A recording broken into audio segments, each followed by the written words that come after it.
Man, let me tell you about the hell we went through last spring in Oakwood Estates, that cookie-cutter suburb I dragged us to after retiring from the Marines, thinking it'd be all picket fences and peace after those dusty tours in Afghanistan.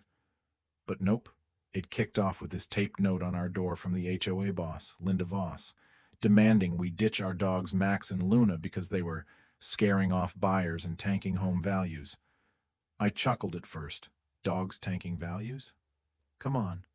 But my wife, Clara, sharp as ever with that quiet fire from her days training K9s for the Corps, she didn't laugh. She saw it for what it was. The opening salvo in Linda's power grab, her way of flexing on newcomers like us who didn't kiss the ring, especially after we questioned her shady deals with that landscaping crony who overcharged everyone for community beautification that looked more like her personal slush fund. Clara's eyes narrowed reading that note, her hand absently scratching Max's ear. The big Rottweiler mix who'd sniffed out IEDs with me overseas, saved my squad more times than I can count. And Luna, our sleek Dutch shepherd, alert as always, tilting her head like she sensed the storm brewing. These weren't backyard mutts. They were disciplined pros, retired like me, loyal to the bone. But to Linda, they were leverage. A way to grind us down because we wouldn't play her game of endless fines for nonsense like unapproved flower beds that just happened to block her view of our yard. Then the harassment ramped up. Unmarked letters slipped under the door at night whispering, "Back off or regret it." A cheap drone buzzing our backyard low enough to make Luna growl and pace. And when I binoculars tracked it landing on Linda's deck, I stormed the next HOA meeting, voice low but steady. "That your toy spying on us, Linda? Feels a lot like invasion." And she just smirks, leaning back in her folding chair like a queen on a throne. Community watch, Tom. Nothing to hide, nothing to worry about. Her words dripping that fake sweet venom, but her eyes cold, calculating. Because deep down it was personal. Us. Challenging her iron grip on the neighborhood's deed restrictions that funneled money her way, turning Oakwood into her little empire where resistors got buried in liens and whispers of troublemakers. Boot marks started showing up by our garage, shadows flickering at night that set the dogs off, and then these enforcement guys show up, three burly types with fake badges, clipboards waving some bogus township ordinance about our gate being non-compliant. But when Clara pulled up the real county codes on her phone, it was all smoke. No fire. One of them leans in close, breath reeking of coffee, muttering, "Some rules don't make the books, lady. Best fall in line." And that's when it clicked for me. This wasn't about dogs or gates. It was Linda's vendetta, her jealousy of our independence cracking her facade of control, pushing us toward breaking so she could slap on eviction threats and pocket our equity through forced sales. A scheme she'd pulled on the old couple down the street who'd mysteriously moved after similar pressure. Our buddy Ray from across the way warned us over fence chats. "She's got the board scared, man. Plays dirty with rumors, even hired muscle once," adding layers to the dread settling in our guts. Clara tossing at night, me patrolling with a flashlight, the dogs our silent sentinels, their training humming under the surface like coiled springs. But they picked the absolute wrong morning to push it.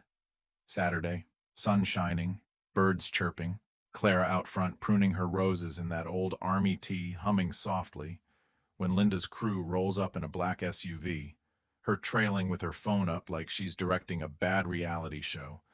The lead guy barking, "Time's up on those mutts and that eyesore gate. Clear 'em out or we handle it," his tone all bluster. But Clara stands tall, voice even. "This is our land, fellas. Fourth Amendment says no entry without cause, so turn around now." He scoffs, stepping forward with a sneer. "HOA says otherwise, sweetheart. We don't need your permission." Pure lie, but motivated by Linda's promises of cuts from her graft. And as he reaches for her shoulder, Max explodes into action, the Rottweiler surging like a freight train, slamming a precise chest drive that flattens the guy to the asphalt with a woof of air escaping his lungs. Standing over him, growling low, controlled. No maul, just hold. Another swings a crowbar at Luna, big mistake. The shepherd dodges fluid, latches a firm sleeve bite on his arm, dropping him yelping but not shredding. her jaws locked in that perfect military precision Clara drilled into her. "Luna, hold!" Clara commands, sharp and calm, the dog freezing statue still, pinning him without a twitch. The third flanks, lunging wild-eyed. "Get off him, you bitch!"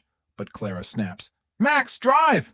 And he pivots, colliding midsection with a thud that sends the thug sprawling into the mulch. Winded and wide-eyed, never laying a paw wrong. Pure defense, born from years of drills where these dogs learn to neutralize threats without chaos. Their loyalty a shield forged in fire. Linda's screaming now, phone shaking. "Call him off, you monsters!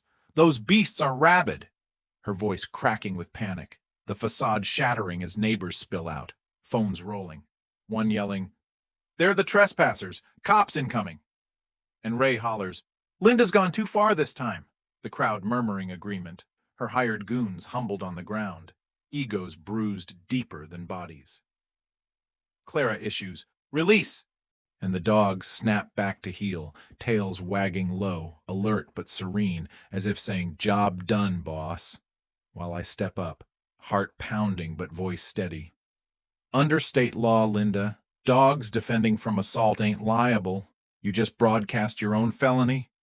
Her face twisting in rage and fear, sputtering, "This is assault! I'll sue you into the ground!" But the sarcasm bites back as a siren wails closer, her empire crumbling in real time. By the time the deputies pull up, Linda's in full meltdown, waving her arms. "They sicked attack dogs on us. Put 'em down now." Her thugs groaning theatrics on the lawn, but Clara leashes Max and Luna, who sit picture perfect, ears perked, no aggression, just pros at rest. I hand over my footage. "Got it all here, officers, from the trespass to the grab, and as it plays, the threats, the lunge, the dog's measured response." The lead deputy's brow furrows, turning to Linda. "Ma'am, this looks like criminal trespass and battery on your end. HOA ain't above the Constitution, and these pups? Exempt under defensive bite statutes, lucky they didn't do worse." She stammers, "But the rules, my authority." And he cuts sharp, "Don't trump Fed law, lady. You're coming in for questioning." Cuffing her amid gasps, her red face a mask of humiliated fury as the cruiser doors slam, thugs bundled in too. The neighborhood erupting in cheers, Ray slapping my back. "About time someone stood up. Those dogs are heroes." Clara kneels, hugging Max and Luna tight, their wet noses nuzzling her, and I feel this swell of pride mixed with the ache of what could have gone south, whispering, "They didn't just save you. They exposed her rot, turned the tide for everyone here." Her eyes meeting mine, fierce yet soft. "They're more than dogs, Tom. They're our guardians. And Linda learned you don't poke a family like ours." Oakwood felt lighter after. No more drone buzzes, folks waving instead of whispering. But it lingers in me. Was unleashing that force justified? Or did we blur self-defense into something vigilant, especially when power twists communities like that? What about you? Ever faced down a bully in your hood? Or think we went too far? Drop your take in the comments. Share if it rings true, and let's hash out justice versus overreach. Subscribe for more raw stories. Your voice might spark the next one. Looking back, it changed everything in Oak Ridge. The intimidation stopped. Folks started pushing back at meetings, but it makes you wonder, doesn't it? How many other Susans are out there hiding behind rules to settle scores? And what if we'd folded early? Would our little slice of peace have crumbled? Tell me in the comments, what would you do if your HOA turned tyrant, or have you got a story like this? Was justice served, or did we go too far letting the dogs handle it? Hit like if you're Team Max and Shadow, subscribe for more real-life tales that hit close to home, and share your thoughts. Let's get the conversation going because these community clashes, they're everywhere, and talking about them might just prevent the next one.